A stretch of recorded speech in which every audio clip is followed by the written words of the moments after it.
जय श्री कृष्ण बच्चों। आज हम पढ़ेंगे अध्याय 2 सजीव एवं निर्जीव।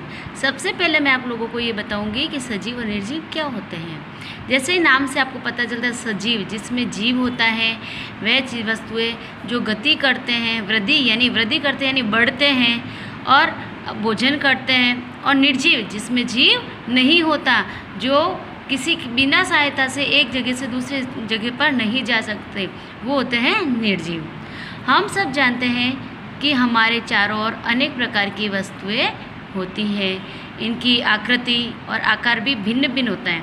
आपने देखा होगा हमारे आसपास कई चीज़ें होती है, कुर्सी होती है, टेबल होती है, दरवाजे, खिड़कियाँ, पेड़ पौधे, कई जानवर, जीव जंतु सब होते हैं, लेकिन उन सब की आकृति और आकार भी अलग अलग होता है। लक्षणों के अनुसार इन सबको 2 भागों में बांटा जा सकता है, सजीव और निर्जीव। इन सबको 2 भागों में बांटा गया है। सजीव वस्तुएं जीवित रहने के लिए निर्जीव वस्तुओं पर निर्भर होती है। सजीव स्वयं जीवित नहीं रह सकती, लेकिन उन्हें जीवित रहने के लिए निर्जीव वस्तुओं की आवश्यकता या ज़रूरत होती है। सजीव वस्तुएं मानव, जंतु और पौधे सजीव है। जैसा कि मैंने बताया, जिसमें जीव होता है मानव, जंतु और पौधे। पौधों में भी जीव होता है। कैसे?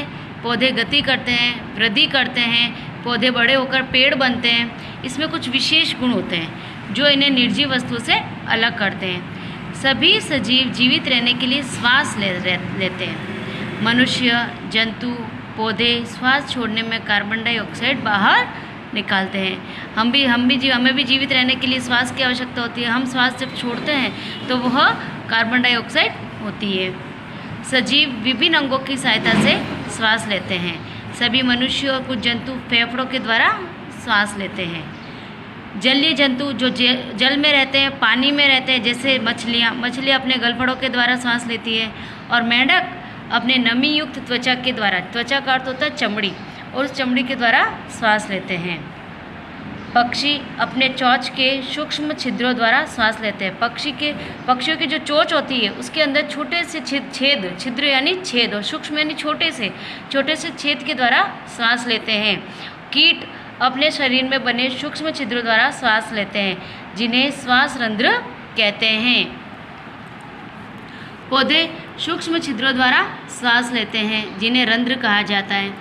पौधे सांस लेने में ऑक्सीजन अंदर लेते हैं, किंतु प्रकाश संश्लेषण के समय कार्बन डाइऑक्साइड अंदर लेते हैं।